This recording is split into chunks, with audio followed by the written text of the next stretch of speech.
この長い戦いが今夜終わるかもしれない。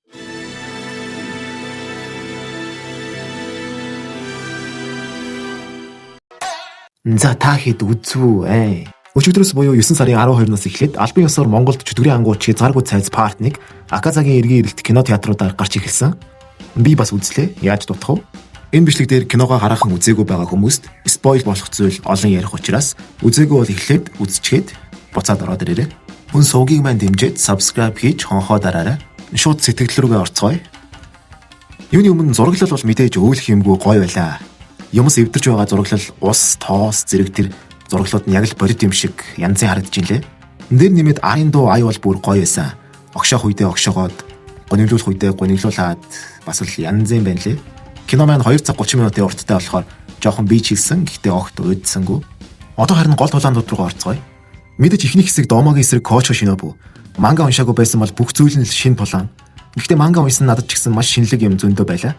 Угаасаа мангаг аним болохдоо манга дээр байдаггүй хэсгүүдийг нэмж илүү баяжуулдаг. Ийм хэсгүүд Кимэс но Яйба дээр бол маш их байдаг. Домон хувьд үнэхээр нэг инээхүү, стресстхүү гэмээр л байлаа. Үзэл бодол нь хит өөр, хүмүүсийг эдснээр тэднийг аварч байна гэж боддог тий.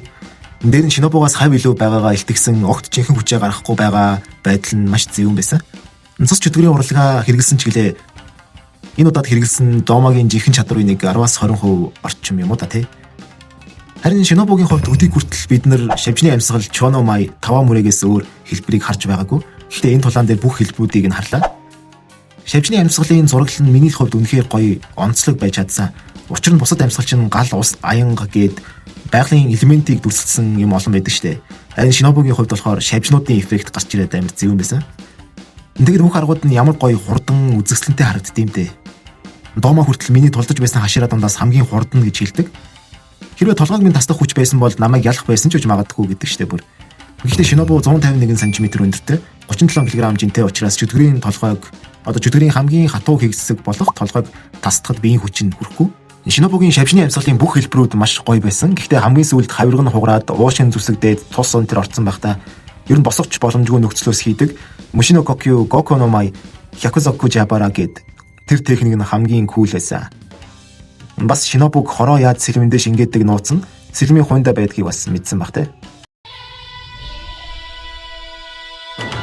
Шинобугийн хурдыг дээд сарны 2 Домооч гүйцэж харж чадахгүй үе маш олон гарсан. Гэвч Шинобу Домогийн толгойг тасалж чадахгүй болохоор ялагдсан. Хэрв Шинобу тэмдэг гарч ирээд биеийн хүч нь нэмэгдэж илүү хурдан болоод магадгүй чөтгөрийн толгойгч тасдах хүчтэй болох юм бол Домог ялах байсан байж магадгүй болж байгааз. Гэхдээ яагаад тэмдэг нь сэргээгүй вэ? Энгийнээр хэлэх юм бол Шинобугийн байгалийн өгөгдөл буюу биеийн хүч чадамж нь тэмдэг нэхэд хангалтгүй байсан. Шинобу үнэндээ бусад бүх хашираагаас ялгаатай нь хашираа болох хэмжээний хүчрхэг биш байхгүй юу? Хурдаараа хашираа дундаа топч гэлээ. Бусад үзүүлэлт нь энгийн доод түвшний ангуучдаас ч суулдаарай. Гэхдээ тийм байж тархиа ашиглаад чөтгөрийг ялж чадах хор бүтээгээд өөрийн гэсэн амьсгал зохиогоод хашираа хүртэл ахисан үнэхээр бишрмээр дүр байгаа байхгүй юу? Мөн ихчигээ өгснээс хойш жинхэнэ өөрийгөө нууж ихчийн хазаан ашиг дүүрээдэг болсон. Үндэ үргэлж дотроо маш ууртай явдаг, чөтгөрүүдийг маш үзэн яддаг. Нэмээд та нар бодолцож үзээгүй байхаа баг Шинобу Домотой тулдахдаа жинхэнэ хүчээ бас л гаргаж чадаагүй гэвэл та нар итгэх үү? Яагаад гэж вэ? Хоёр шалтгаантай заяа. Эхнийх нь Домогийн цус чөтгөрийн урлаг агаарт маш хүйтэн уур амьсгал ялгаруулдаг. Ингэснээр чөтгөрийн ангуучдын гол зэвсэг болох амьсгал нь боогдож ер нь уушин дотроос хөлдөж эхэлдэг гэсэн үг. Харин хоёр дахь шалтгаан нь Шинобу ч бүтэн 1 жил өөрийнхөө дотор маш хүчтэй хорыг найруулж агуулж байгаа шүү дээ. Энэ хор нь Шинобугийн хумснуудын үзүүр хүртэл ингээд мэдрэгддэг, биеийнх нь бүх чадамжийг унгаадаг, ер нь өдөр болгон өөрт нь маш их зовөр өгдөг. Ийм байдалтай Шинобу ерөнхийдөө бүрэн хүчээ гаргах бас боломжгүй байхгүй юу? Дотроо бүтэн жил гаруй хор агуулж байгаа хүн ямар л ойлгүй байх вэ те? Тэгэхээр Домогийн хүртэл гүйцэж чадахгүйсэн Шинобугийн хурд яг Шинобугийн 100% хурд мөн үү? Бас сонирхолтой те? Нэмээд хэдий Шинобу тэмдэг нээх боломж байсан байлаач Домотой тулдсан бол үндэ ямар ч хашираа ер нь хинч тэмдэгэ нээхгүй байх байсан баг. Учир нь тэмдэгэ нээх 2 том нөхцөл байдаг. Нэгт биеийн дулаан 39 хэмээг давах, хоёрд зүрхний цохилт минутанд 200-аас дээш удаа цохилж явах хэрэгтэй. Домон цус чөтгөрийн урлаг агаарт асар хүйтэн уур амьсгал үүсгдэг болохоор энэ нөхцөлд биеийн хэм 39-ийг давах бараг л боломжгүй. Тийм болохоор тэмдэгэ нээх бараг л боломжгүй болчихж байгаа байхгүй юу? Дараагийн кинон дээр Домогийн эсрэг Канао болон Иноsuke нар гарна. Хурдан үзэх юмсан те. Яа, нүдэ нэгэд сэрүүн гүйж байгаа Zenitsu баг Aura Farming гэдэг насан те. Аюуны амьсгал нийт 6 хэлбэртэй. Zenitsu 1-р хэлбэрийг л ашиглаж чаддаг. Харин Kaigaku 2-оос 6 хүртэл чадах чиглээ 1-р хэлбэрийг ашиглаж чаддаг. Ийм хоёрын тулаан бол Epic-ний батл байсан баг л те. Шинэ дээд сар 6 болсон Kaigaku чөтгөр болсон хүчиндээ бардаад айгуу лаг байсан чиглээ Zenitsu өөрийнх нь зохиолсон шинэ хэлбэр Honoto Ikazuchi no Kamid харж амжилтгүй толгоогоо тасдуулаад дуустдаг. Гэхдээ Kaigaku өснөө хийж явж байгаад одоо Kokushiboтой таараад чөтгөр болцсон юм тийм азгууч явах шиг. Дээд сарны нэгтээ таарж юмараад. Тэгснэ гаран дээр нь цус асгаснаа нэг л тусал асгавал алан энтер гээд ёо. Би байсан бол гарын завсраар нэг байтугай баг үү олноороо урсаад шууд газар дээр алуулсан байх байсан бах уу. Ер нь гараа угаахад ч гэсэн гаран дээр ус тосоход доошо гойждаг штэ. Тэр цус бол гойжхоор байгаа байхгүй юу? Яаж чарсан. Юутайч Zenitsu гоё байсан. Гэхдээ дээд сарыг ганцаараа ялсан Kaigaku чөтгөр болоод удаагүй дээр нь цус чөтгөрийн уралгаа сайн сураагүй байсан зэрэггээс ер нь бол хамаарж байгаа. Тэгээд хэдий дээд сар 6 болсон ч гэлээ ерөнхийдөө нүх бөглөсөн гэж хэлж болно доо баг л. Яг л дээд сарны чадвар Kaigaku байсан уу гэвэл бас үгүй баха. Ер нь үгүй гэж бүгд хэлдэг л дээ. Чөтгөрийн хүчний систем чи ер нь хүн эдсэн тоо штэ. Тэгэхээр Kaigaku бол чөтгөр болоод тиймч удаагүй дахиад зөндөө олон жил болсон бол магадгүй жинхэнэ дээд сарны хэмжээнд хүчтэй болох байсан баг. Гэхдээ хамгийн муухай нь Zenitsu Kaigaku-г ялахад манай талч тэр дээд сар устлаа гэсэн мэдээ гаргаагүй. Музан ч гэсэн сүүлд Akazag ялагсны дараа та нар ганц ширхэг дээд сар ялчаад гэж хэлж исэн. Ер нь Kaigaku-г дээд сар гэж хинж үздэг нас. Үнэн санд. Тэгээ надад тэр Zenitsu одоо тэр дундуур нь урсж байгаа гол цаана өвөө нэдэг хэсэг ерөнхийдөө бол нөгөө ертөнц цолон энэ ертөнц тэгээ тэр голыг гатлуул нөгөө ертөнц рүү явж байгаа гэсэн дүүсэл баг те. Гэхдээ тэр цаана нөгөө ертөнцд байгаа өвөө нь Zenitsu чи бол миний бахархал гэж хэлдэг хэсэг дээр бас л сэтгэл хөдлөсөн. Бас нэг хөөрхөн юм нь энгийн чөтгөрийн ангуучид хашираа бэлтгэл хийсний ачаар хүчтэй болсон байдаг. Хязгааргүй цайзд байгаа чөтгөрүүд бүгд доод сар шиг хүчтэй байна гэж чулууны хашираа Gyomi хэлдэг. Нэгсэн мань хэд нөгөө хідэн чөтгөрүүдийн хөөрхөн ялаад байдаг нас. Ялангуяа туслах дөрүүдийн төлөөлөл манай Murata байна. Анх удаа усны амьсгал ашиглаж үзүүлсэн. Бас хөөрхөн байна лээ. Ингээд хязгааргүй цайз part 1-ийн гол тулаан Akazagi эсрэг Giyu болон Tanjiro. Энд биднэрт Tanjiro хашираа төвшөнд хүрснийг шууд харуулж эхэлдэг. Akaza ч гэсэн Kyojo-ро үнэн хэлжээ гэдэл гоё эхэлдэг те. Дараа нь Giyuгийн эсрэг Akaza. Манга дээр хальтал энэ хоёр тулддаг штэ. Тэгсэн бүр аним дээр алдчихж байдаг шүү. Тэмдгэн сэргсэн Giyu анх удаа л биднэрт одоо жинхэнэ тулаанаа харууллаа. Өмнө нь ерөөсөө Giyuгийн жинхэнэ хүчийг харж байгаагүй. Рүү интер дээр ганц техник ашиглаад дуусгачдаг штэ.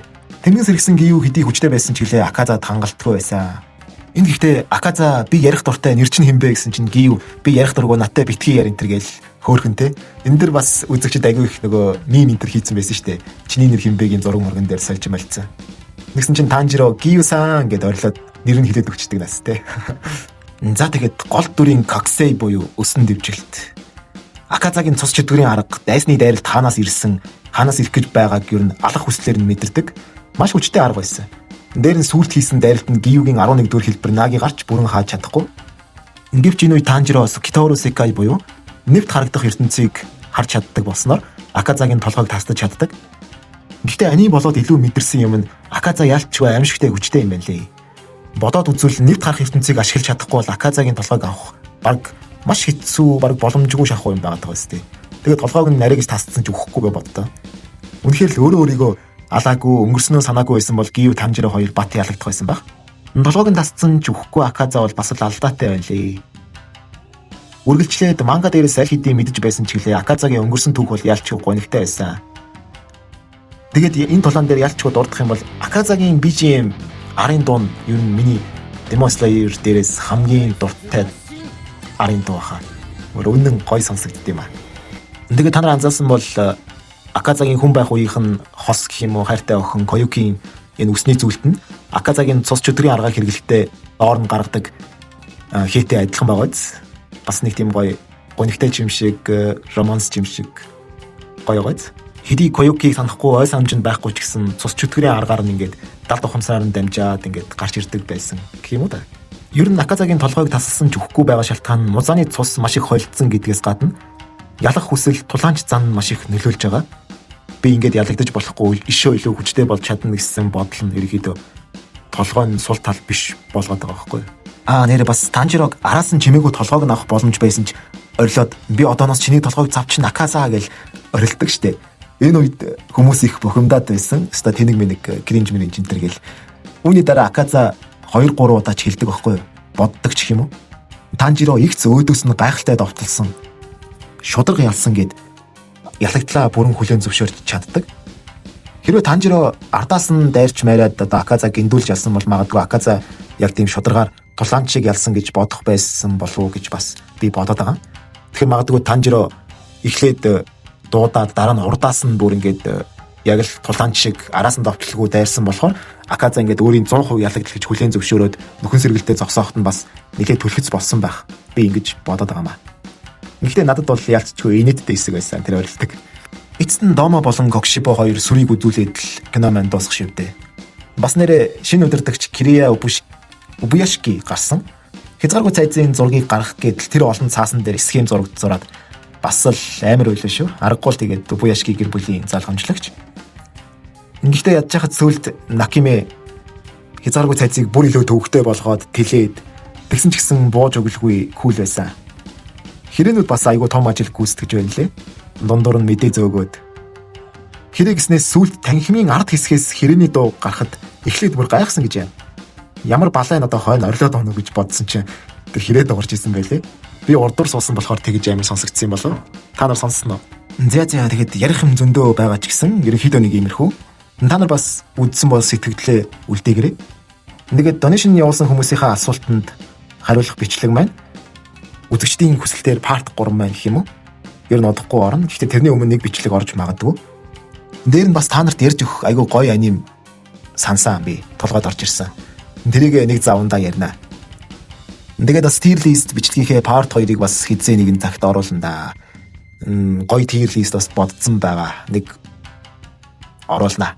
Тэгээд мөн donation хэлгийч намайг дэмжих хүсвэл энэ данс руу илгээгээрэй. Donation хэлгээхдээ хэлхийг хүссэн бичлэгээ товч бөгөөд тодорхой утга хэсэг дээр нь илгээх юм бол бичлэгийг мэдээж хийж өгнө. За тэгээд subscribe хийгээд хонхоо дараарай. Энэ бичлэг маань энд хүрээд дуусж байна. Subscribe хийгээрэй.